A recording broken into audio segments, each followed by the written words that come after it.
మిత్రమా, అర్థం చేసుకునే భార్య దొరికితే అడుక్కు తినేవాడు కూడా హాయిగా జీవిస్తాడు. అహంకారి భార్య దొరికితే ధనవంతుడు కూడా సన్యాసంలో కలవాల్సిందే. భార్యకు సేవ చేయడం అంటే బానిసగా బ్రతుకుతున్నావని అర్థం కాదు నేస్తమా, బంధాన్ని గౌరవిస్తున్నావని అర్థం. శ్రీ కనకదుర్గమ్మ తల్లి ఆశీస్సులతో జ్యోతిష్యం చెప్పబడును. ప్రేమ, పెళ్లి, ఉద్యోగం, ఆరోగ్యం, వ్యాపారం, సంతానం, భార్యాభర్తల మధ్య సమస్యలు, చెడు ప్రయోగాలు, ఇంకా ఎటువంటి సమస్యలకైనా 100% పరిష్కారం చేయబడును. నమ్మకంతో ఫోన్ చేయండి, 100% ఖచ్చితమైన పరిష్కారం దొరుకుతుంది. గురూజీ గోవిందరాజు గారి ఫోన్ నంబర్ 7337226830. ప్రతి భర్త తన భార్యను మరో తల్లి రూపంగా భావిస్తే, ప్రతి భార్య తన భర్తను మొదట బిడ్డగా పరిగణిస్తే ఇదే మధురమైన బంధం. సంసారం అంటే కలిసి ఉండడమే కాదు మిత్రమా, కష్టాలు వచ్చినా కన్నీరు ఏరులై పారినా ఒకరిని ఒకరు అర్థం చేసుకొని కడ వరకు తోడు వీడకుండా ఉండడం. ఒక మంచి భర్త భార్య కన్నీరు తుడుస్తాడేమో కానీ అర్థం చేసుకునే భర్త ఆ కన్నీటికి కారణాలు తెలుసుకొని మళ్ళీ తన భార్య కళ్ళలో కన్నీరు రాకుండా చూసుకుంటాడు నేస్తమా. భార్యాభర్తల సంబంధం శాశ్వతం. కొంతమంది మధ్యలో వస్తారు, మధ్యలోనే పోతారు.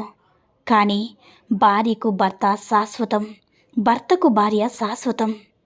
ఇంటి వ్యవహారాలు చక్కగా నిర్వహించగలిగే ప్రతి గృహిణి గొప్ప విద్యావంతురాలి కిందే లెక్కనేస్తమా. అమ్మ లేకుంటే మనకు జన్మ లేదు కదా, భార్య లేకుంటే ఆ జన్మకి అర్థమే లేదు మిత్రమా. మోజు తీరగానే మూల పడేసేది కాదు. 3 ముళ్ళ బంధం ముసలితనంలో కూడా మనసెరిగి ఉండేదే మాంగల్య బంధం మిత్రమా. బంధాలు శాశ్వతంగా తగ్గిపోకుండా ఉండాలంటే ఎదుటివారు తప్పు చేస్తే క్షమించాలి, మనం తప్పు చేస్తే క్షమించమని అడగాలి. కాదంటావా మిత్రమా? మూర్ఖురాలైన మహిళ తన భర్తను బానిసను చేసి ఆ బానిసకు యజమానిగా ఉంటుంది. కానీ తెలివైన మహిళ తన భర్తను రాజుని చేసి ఆ రాజుకి తను రాణిగా ఉంటుంది. కుటుంబంలో ఎన్ని కీచులాటలు ఉన్నా సమాజంలో భర్త పరువు నిలబెట్టాల్సిన బాధ్యత భార్యదే. చులకనగా చూడకుండా గౌరవించవలసిన ధర్మం భర్తది. సృష్టి తీర్చిదిద్దిన అతిపెద్ద కళాఖండం కుటుంబం. గొడవ పడకుండా ఉండే బంధం కన్నా ఎంత గొడవ పడినా విడిపోకుండా ఉండే బంధం దొరకడం ఓ గొప్ప వరం మిత్రమా. భర్తకు భార్య బలం కావాలి, కానీ బలహీనత కాకూడదు కదా. భార్యకు భర్త భరోసా కావాలి, భారం కాకూడదు మిత్రమా. భార్యాభర్తల బంధం అన్యోన్యం కావాలి, అయోమయం కాకూడదు. మనసులోని ప్రేమని, బాధని కళ్ళల్లో చూసి చెప్పకుండానే గుర్తించగలిగిన వ్యక్తి భాగస్వామిగా దొరికితే అంతకు మించిన అదృష్టం మరొకటి ఉండదు మిత్రమా. అందాన్ని చూసి పెళ్లి చేసుకోవడం అంటే ఇంటికి వేసిన రంగును చూసి ఇల్లు కొనుక్కోవడమే. పెళ్ళంటే ఈడు జోడు, తోడు నీడ, కష్టం సుఖం గురించే కాదు. ఇద్దరూ ఐక్యమైపోయి తమను ఉద్ధరించుకుని ఒక మంచి వరం నేస్తమా. ప్రతి అమ్మాయికి కూడా చదువుకున్న భర్త రావడం సహజమే, కానీ మనసు చదివే భర్త ఉండడం మరింత అదృష్టం మిత్రమా. బంధం అనేది అందమైన పుస్తకం లాంటిది. పొరపాటనేది అందులో ఒక పేజీ మాత్రమే. ఒక్క పొరపాటు జరిగితే సవరించాలి కానీ మొత్తం పుస్తకాన్ని చించివేయకూడదు కదా. ఈ విధంగా భార్యాభర్తల బంధం ఉంటే వారి ఇల్లే ఒక స్వర్గం అవుతుంది. అర్థమైందనేస్తమా? ఒక్క విషయాన్ని గుర్తుంచుకో మిత్రమా, పురుషుడు తన భార్యతో పాటు కుటుంబ సభ్యుల అవసరాలను కూడా నెరవేర్చడానికి డబ్బు సంపాదించాలి. అయితే నిరంతరం డబ్బు వెంబడి పరిగెత్తకూడదనేస్తమా. పురుషుడు కుటుంబానికి తగినంత సమయం ఇవ్వకపోతే కుటుంబంలోని ఇతర సభ్యులతో సంబంధం బలహీనపడుతుంది.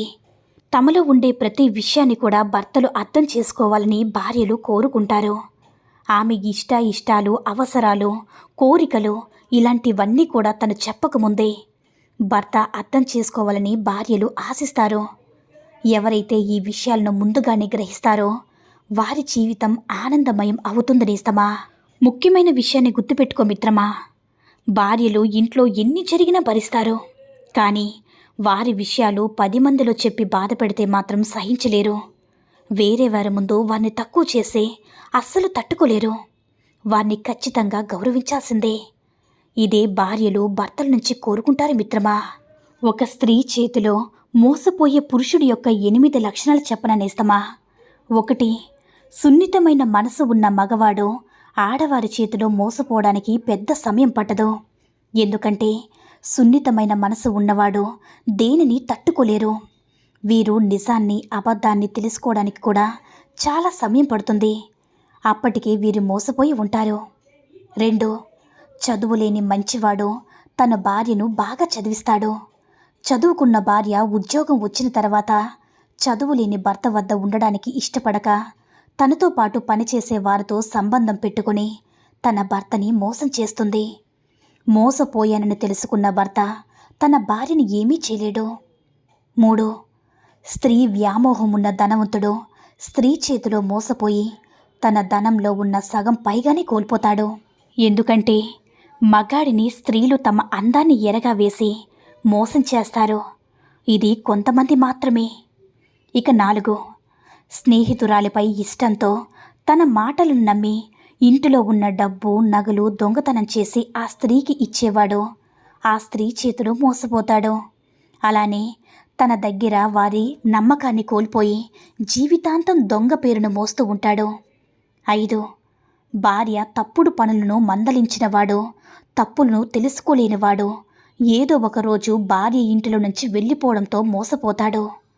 సమాజంలో చేతకాని వాడిగా పిలిపించుకొని అందరికీ కూడా లోకవైపోతాడు నేస్తమా. ఇక 6. వేశ్యను వివాహం చేసుకున్నవాడు తన భార్య చేసే తప్పుడు పనుల వల్ల రోగాల బారిన పడి చనిపోతాడు. 7. తనకన్నా పెద్దదైన స్త్రీతో సంబంధం పెట్టుకున్నవాడు తన యవ్వనాన్ని తన సమయాన్ని కోల్పోతాడు మిత్రమా. జీవితం విలువ తెలుసుకునేటప్పటికీ అంతా అయిపోతుంది. అందమైన స్త్రీకి ఎలాంటి మగవాడైనా సరే తలవంచాల్సిందే. స్త్రీ అందం మగాడిని మోహంలో పడేసి బలహీనం చేస్తుంది. 8. స్త్రీని తన తల్లిదండ్రుల కన్నా ఎక్కువగా ప్రేమగా ప్రేమించేవాడు ఇలాంటి వారు నిజానికి అబద్ధానికి మధ్య ఉన్న తేడాని కనుక్కోలేరు. మనం ఎవరినైతే ఎక్కువగా ప్రేమిస్తామో వారే మనల్ని మోసం చేస్తారు. అవుననిస్తమా. ఇది కొంతమంది స్త్రీలకి పురుషులకి మాత్రమే చెందుతుంది. అందరు స్త్రీలు అందరు పురుషులు ఒకేలా ఉండరు కదా. కొంతమంది మాత్రమే మిత్రమా. అర్థమైందనుకుంటా. ఒక్క విషయాన్ని గుర్తుంచుకో మిత్రమా. నవ్వినా కన్నీళ్ళు వస్తాయి, ఏడ్చినా కన్నీళ్ళే వస్తాయి. కానీ నవ్వించిన వారు 4 రోజులు గుర్తుంటారు, ఏడిపించిన వారు జీవితాంతం గుర్తుంటారు. శరీరం పూర్తి ఆరోగ్యంగా మనసు నిండా ఆనందం ఈ 2 ఉన్నవాళ్ళే ప్రపంచంలో అత్యంత అదృష్టవంతులు నేస్తమా. మనకు జీవితంలో ఏది ఎప్పుడు రావాలో అప్పుడు తప్పకుండా వస్తుంది.